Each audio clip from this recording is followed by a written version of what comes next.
Okay, here we go. All right. Welcome, everybody, to the Corn Belt Umpires Association Lunch Clinic. We're going to talk about appeals and appeal procedure. My name is Jake Samp, for those of you that don't know me. One of my many hats that I wear in the Corn Belt Umpires Association is I am the Director of Operations, and then I also do a lot with mentorship and education. Mentorship and education is very important to me.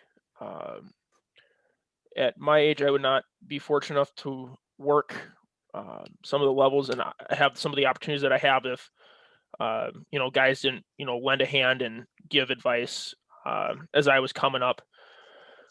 So if I say something that doesn't make sense, please do jump in and ask. I put on here questions are encouraged, and if anybody's ever worked with me or if anyone's ever had an evaluation done by me, you will have heard my famous saying that the only stupid question is the one that you don't ask that comes back to bite you in a game next week. So please do ask questions. As far as what we're going to cover today, we're really going to cover three topics. We're going to talk about appeal procedure. We're not going to talk about necessarily appeal plays, but we're going to talk about what constitutes a valid legal appeal. We're going to talk about something called the last time buy, and then we'll talk about check swing mechanics because that falls into the appeal section. Everybody that's on here today and everybody else that usually signs up for these, what I will do is I have a book somewhere on my desk that is that I highly recommend. It is the Minor League Umpire Manual. Mine is from 2018, but nonetheless, it is a great read, and it's kind of the quote unquote case book for baseball, if that makes sense. So without further ado, we will jump right into procedures. And procedures is a relatively dense topic, so I kind of kept the questions out of it as far as poll questions go. So there's a couple different types of appeals.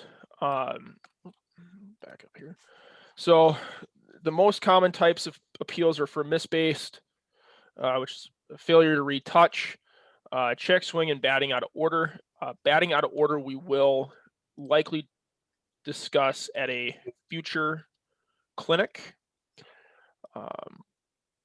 And one thing that I've found is, in my experience, that most appeals, they go through and they do the quote dead ball procedure when they need to do the live ball procedure.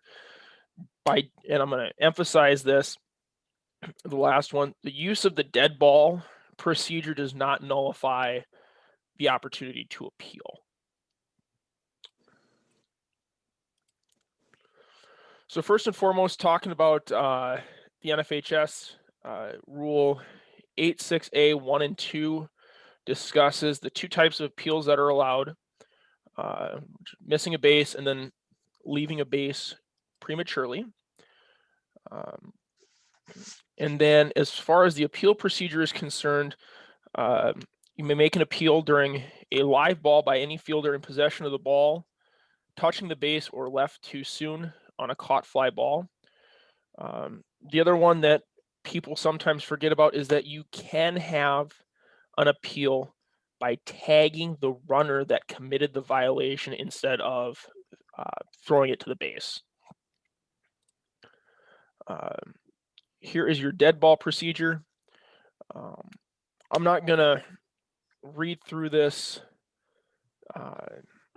To simply put it, in high school, for a dead ball procedure, you need the following elements. You need the pitcher on the rubber. You need the catcher and the catcher in its proper position. You need the batter in the batter's box. This is the key part. You need to put the ball in play. The pitcher needs to legally disengage the rubber and make an unmistakable act of appeal. Now, you will hear me use the term unmistakable act of appeal. The only rule book that the term unmistakable act of appeal comes from is the NCAA rule book. Okay, so if you're working a high school game, last week, there was a little bit of discussion about using proper verbiage. The term unmistakable act of appeal is not found in the high school rule book. So that's not terminology that we want to use. Okay. The way that I explain it in a high school game is, it was an obvious appeal. And really, I haven't had to deal much with, is it an appeal or is it a play? It's for the most part pretty obvious. Let's see here. Disengage and then make the appeal. So going to OBR, the OBR book is very unique in its layout. An appeal is the act of a fielder claiming violation of the rule by the offensive team. And if you go to 509C, that discusses your specific appeal procedure. And there really is no specific difference between the live ball procedure in high school versus OBR, and same with the dead ball procedure. NCAA, this is where we get the unmistakable act of appeal. The act of a player or coach claiming violation of the rules by the opposing team or misinterpretation of them by the umpires. An appeal may be any act that unmistakably indicates an appeal. What is an act that unmistakably indicates an appeal? If we're appealing, say, a runner left early at first base and the first baseman has the ball and shows me the ball and steps on the base, that, in my judgment, is an unmistakable act of an appeal. And there's your rule references as far as specifics.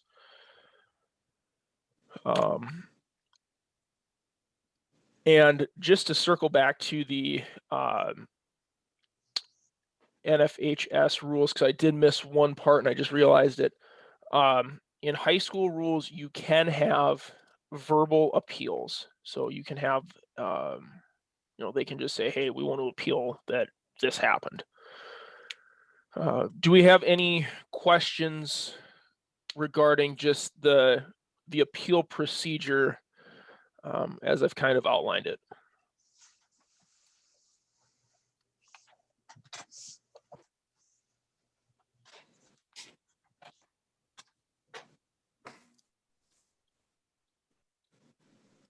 All right. Seeing none, we're going to move on to our first video dealing with dead ball appeal. This video comes to us from Close Call Sports and the Umpire Ejection Fantasy League.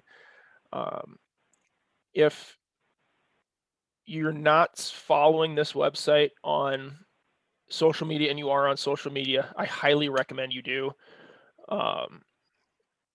The amount of content that they put out, especially during baseball season, is unbelievable. They do incredibly thorough reviews of various rule interpretations and things like that. And there's just a lot of really good content on there.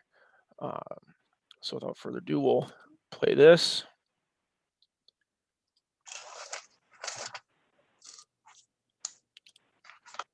So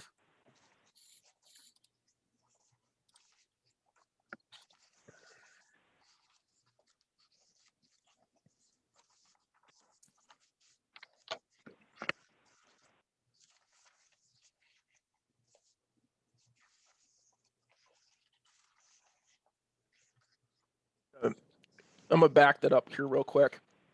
Just to, if I can throw in little bits of mechanics and things like that, I want to do that. So we have, if I can get there, we have the touch of the base, and we have, in this case, this is double A ball, so it's gonna be the 3-umpire system. So this is actually U3, but in 2-umpire systems, this would be likely the base umpire in this situation, because this is where the ball went out. It's not a trouble ball for the base umpire to go out on. So this umpire does a great job, showing that, yes, I see the touch, and I just wanted to highlight that real quick.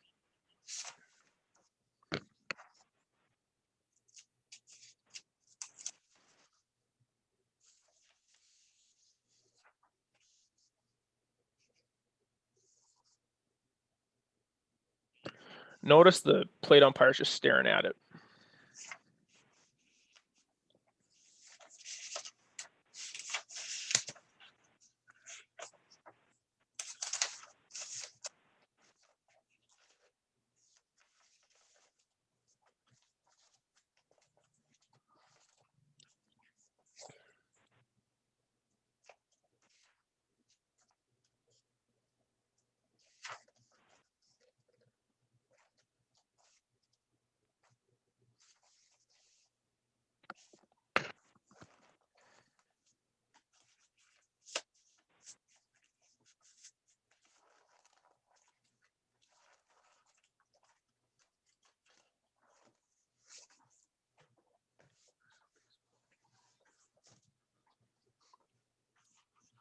All right. So, this is pretty straightforward. Home run, pitcher misses the ball, or the batter runner misses home plate. That's perfect dead ball procedure right there. And that works in high school, college, and under OBR, so Legion ball, VFW ball, Teener ball, things like that. And this can be done on a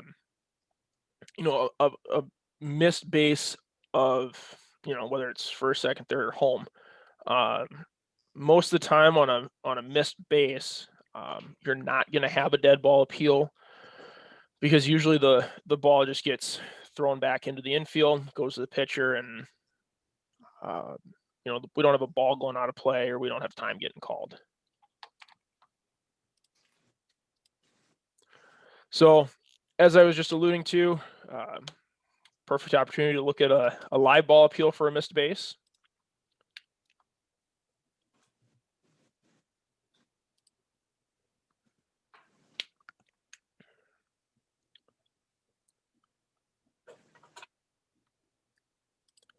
Okay, so we're gonna watch the play one more time, and then we're gonna talk about some stuff about this play, because this is the only play from this video that we're gonna review, but there's a lot of elements going on here.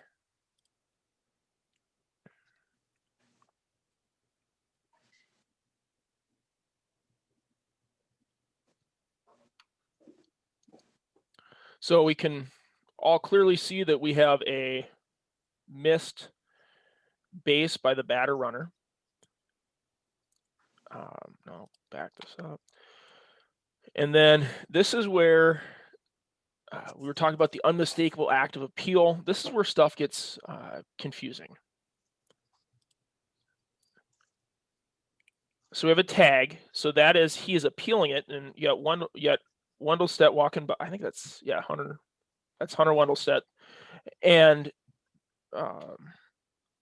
once there's communication and indication that was an act of an appeal, then we have the the out call made.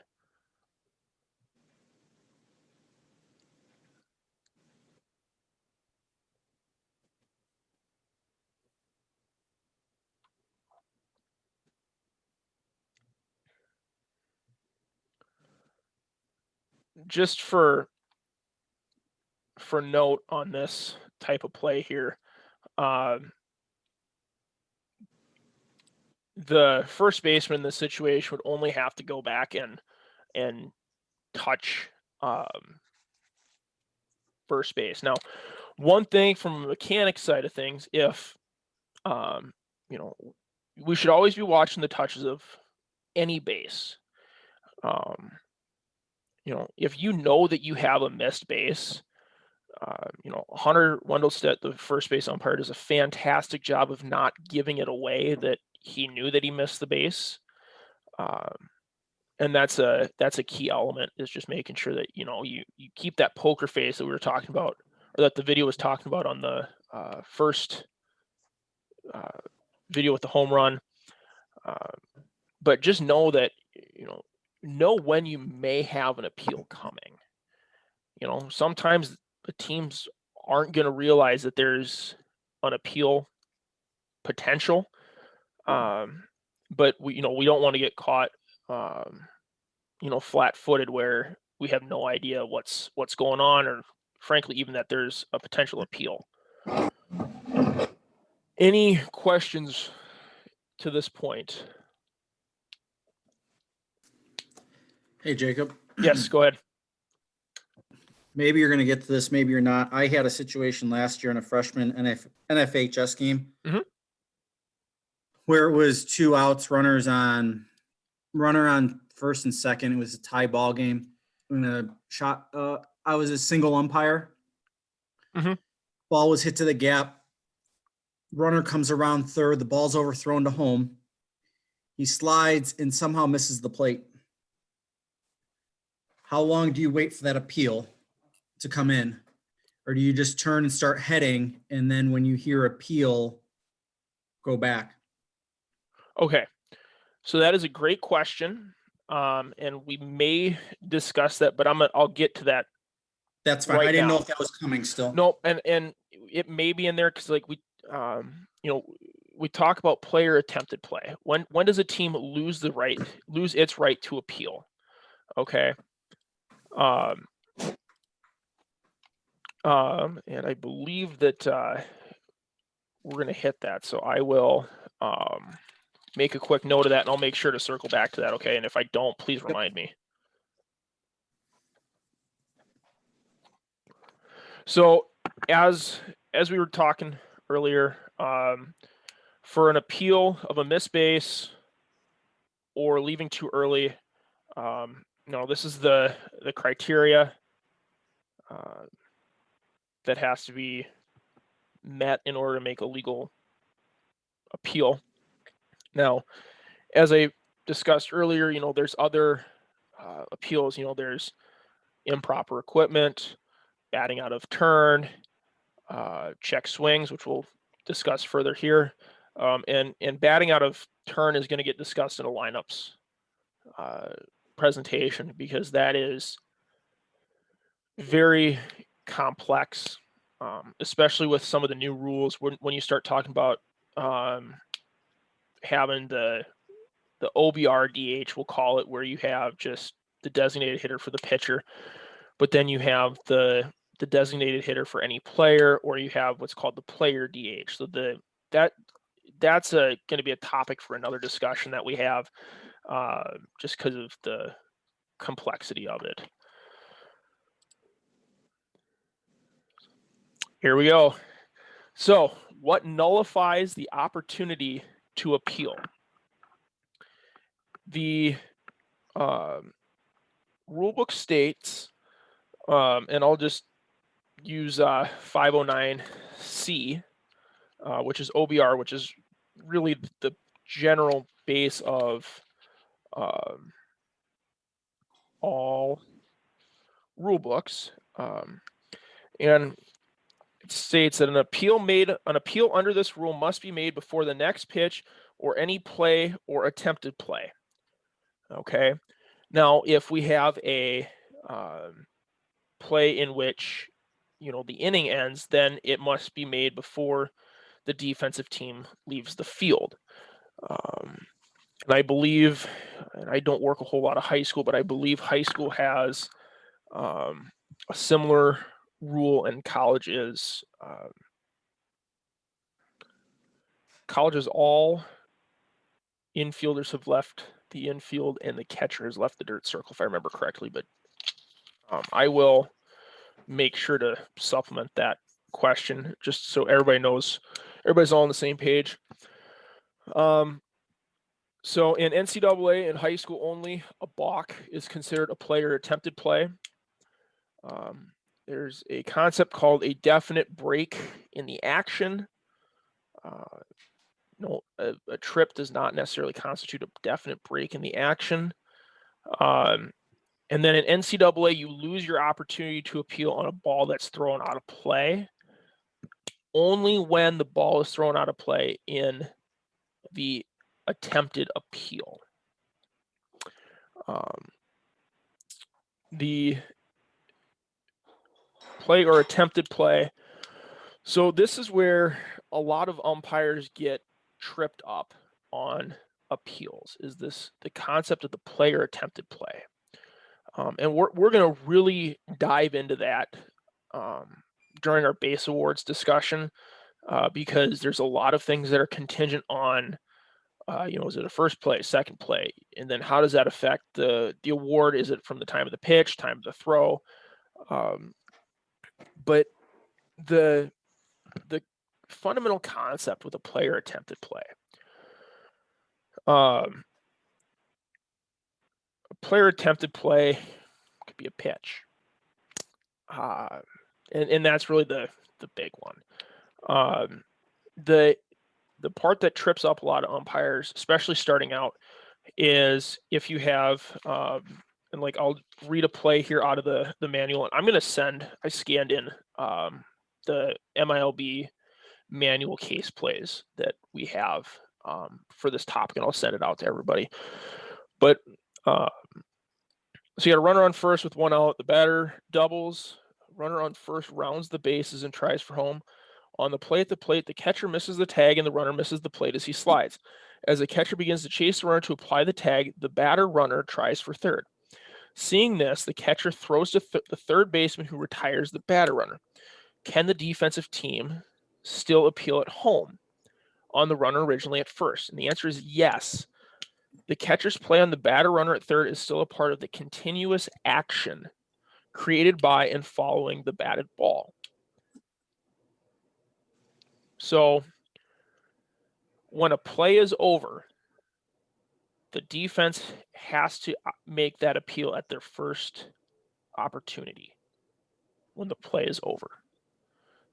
They don't, if you're going to try to put out another runner, you don't lose your right to appeal.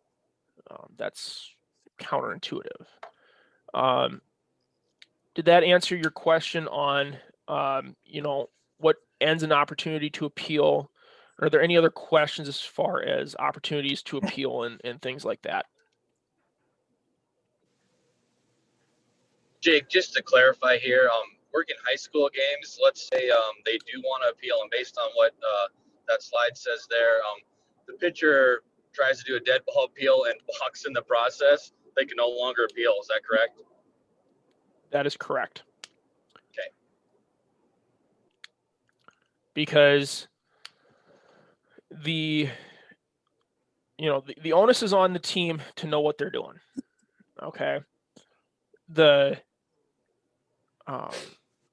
in a lot of situations, like I alluded to earlier, a lot of times these teams, they make the pitcher go to the rubber step and legally disengage to start the appeal. You don't necessarily need that.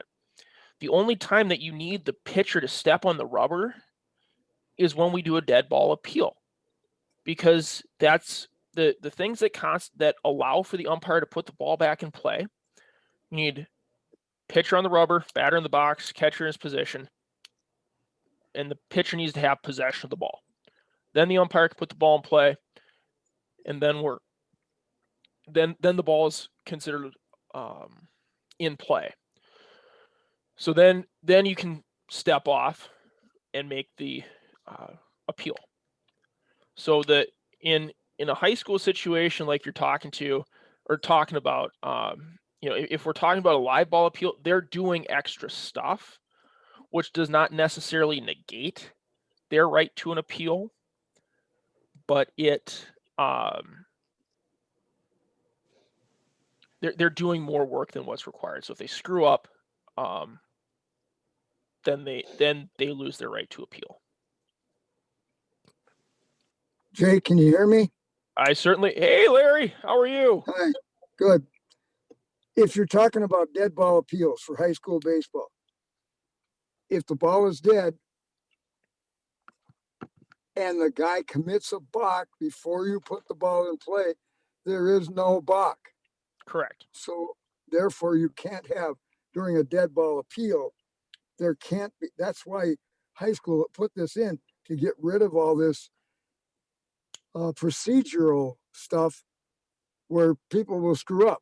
So the best thing a high school player can do is call time and appeal it, or the coach can appeal it.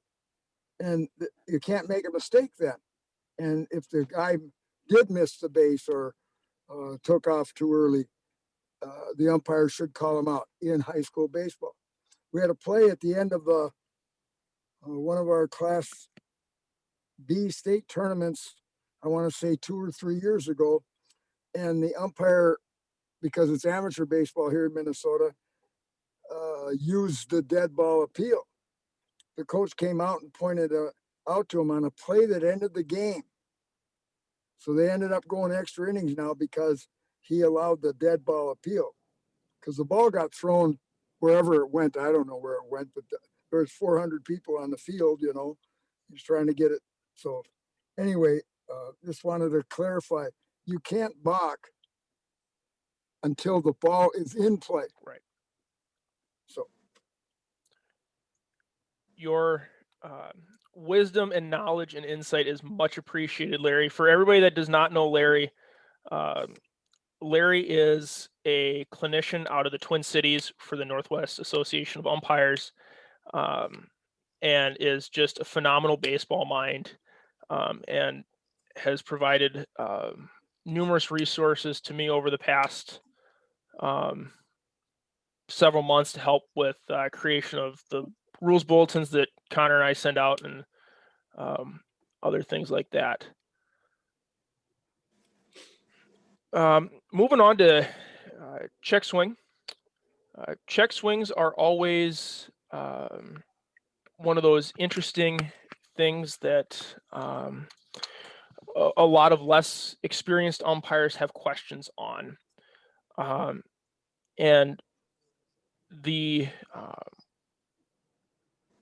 in NCAA, basically, if they ask you to appeal on a check swing, you're gonna check down to your partner. In NCAA, there is a specific requirement that the barrel of the bat pass the front hip. And I just realized I have one typo on this. It says OBR/NCAA. It should be OBR/NFHS. And that the standard for applying whether or not a batter, quote, went around is, did the batter make a reasonable attempt to swing at the ball? And, you know, if I'm working a high school game, or if I'm working a game that's being played primarily under official baseball rules, whether it be Legion, VFW, Teener Ball, we'll get back to that statement that Connor discussed about last week, in my judgment.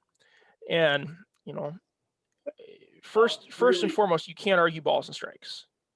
Okay. But if the coach comes out and asks a question, what'd you see here? Coach, in my judgment, the batter made a reasonable attempt to swing at the ball. You're allowed to ask questions.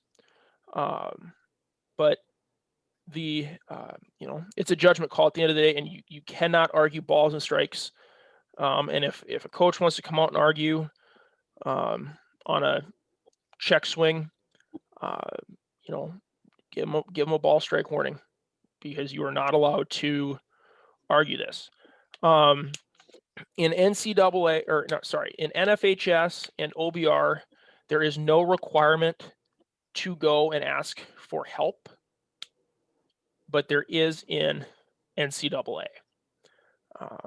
As just kind of a general principle and rule of thumb, if unless I'm 100% confident, and by 100% confident, I'm willing to go to replay and put my game fee on the line that I was correct, I'm going to ask for help. Especially if, you know, the catcher pops up on me, you know, because there's times where, you know, I'll have a pitch and I'll have the catcher come up on me and I have no idea. Well, if the catcher's coming up on me or likely blocking me, it's probably not a strike. But, you know, we'll track the ball in as best we can and we'll make a ball or strike call. I call ball. Catcher says, hey, can you get help on that? Absolutely, sure can. And I check down with my partner. As far as the check swing mechanic goes, you always check down across your body. Okay, and I put across the body because, you know, there are some games that will work in the 3-umpire system. Personally, I like the look going across the body, especially if you got to go down to third base. But the main reason that we go across our body, and I put it in here and phrased it this way, is because in the 2-umpire system, we're always going to be checking down, or I can't say always, but typically we're going to be checking down to the base umpire in A, and we use our right hand to call strikes. And so to eliminate any confusion, use your left hand, and I mean, all it's got to do is just be, you know, something like this. Did he go?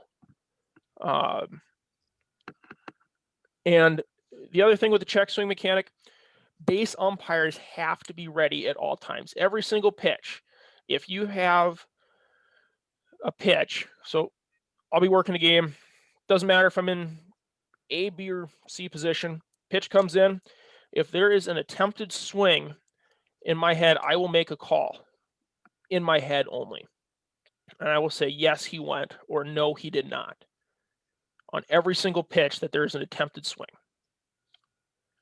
And as soon as I see my plate umpire go, Jake, did he go? I'm right there ready to go with the call. And I've already pre-pitched what I'm going to do and what I've looked for. And also by doing that, because it takes a second to get an appeal initiated on a check swing, it also slows me down and it allows me to think the play through.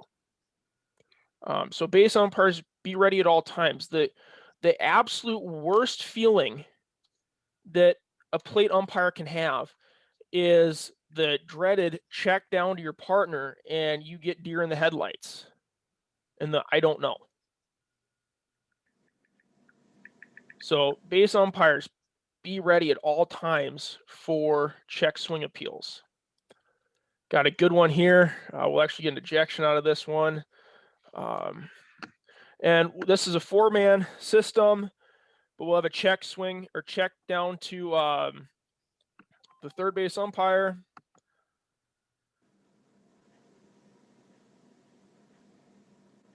And they said he did not go. I'll let the video run here, but we'll just look at the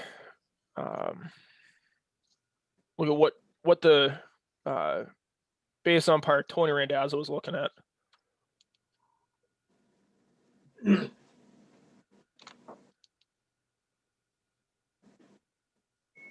On my iPad watching, and I learned how to get to where I can type a question. Get through the Asking the appeal, where do you stand in going to your partner? they should give us the, and they're not going to give it to us. Okay. Well, what Randazzo was looking at is, you know, did the hitter make a legitimate attempt to swing at the ball? In his judgment in that situation, he did not. You know, that's about all that, you know, there is as far as a check swing mechanics. Base umpires, be ready for it. Plate and base umpires also know what criteria needs to be met for that specific game and level.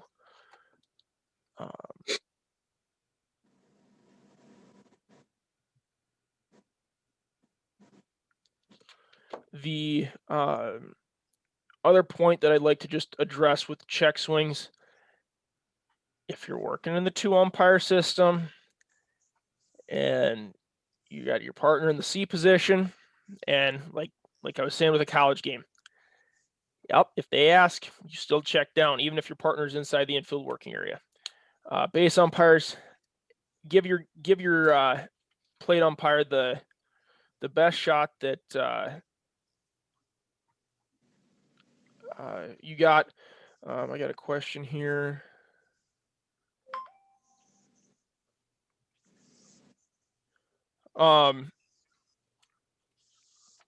Shane, can you clarify that? Are we talking on a check swing appeal? Are we talking on a missed base or failure to retouch appeal?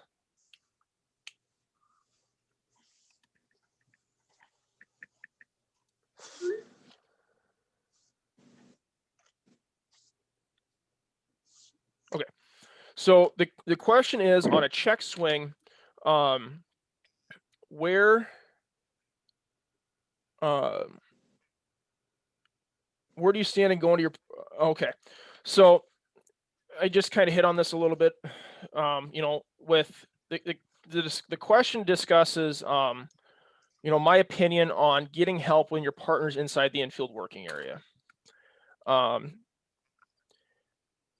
I am more concerned about getting the call correct.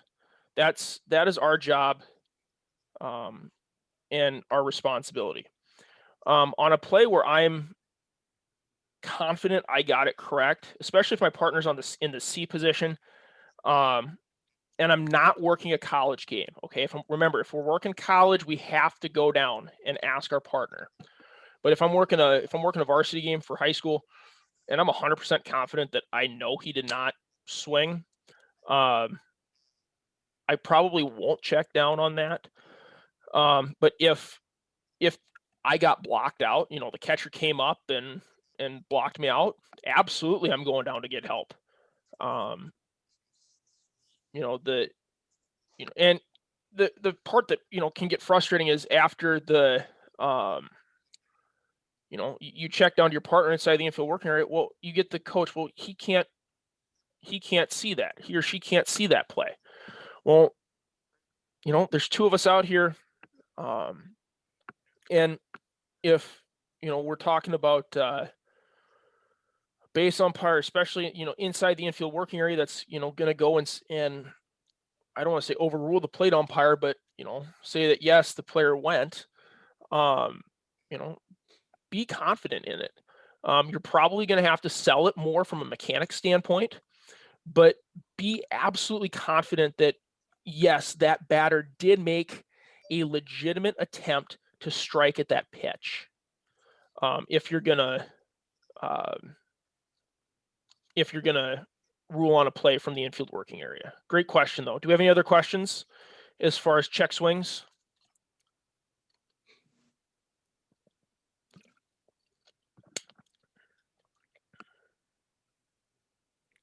All right. We're going to briefly touch on the last time by. So the last time by does involve appeals. Typically when the ball is no longer in play. And in some rule books, it's referred to as retouching the bases when the ball is dead. And I have the rules up there that you are all free to read, but the general concept of the last time by is simply that when a runner retouches a base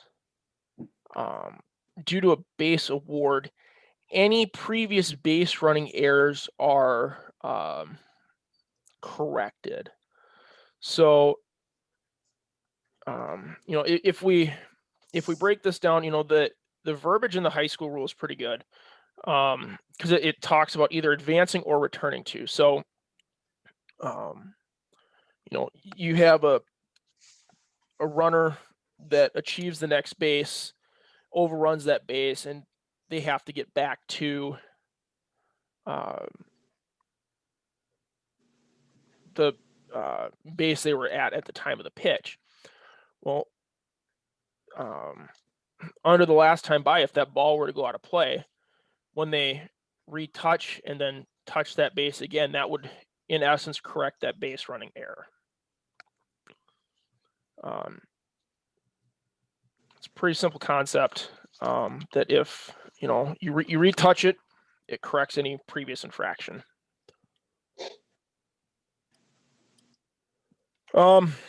That's pretty much all that I had prepared for everybody today. Thank you for those of you guys that asked questions. It was greatly appreciated. I appreciate the participation. We just get miscellaneous emails and suggestions, and those are always great, but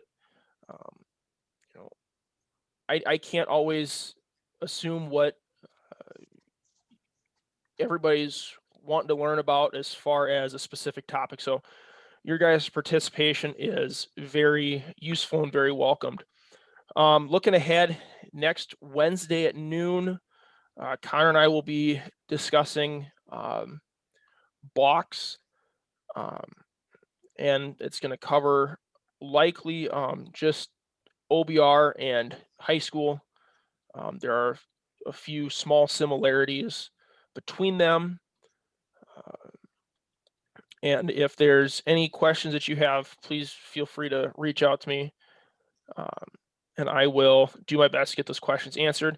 And I will send out the materials that I had referred to earlier as far as a couple case plays. So if are there any last questions before we end this call? Thanks, Jake, for doing this. Absolutely. All right, everybody, have a great rest of your week, and we'll see you next week. Dude, pal, have a great week.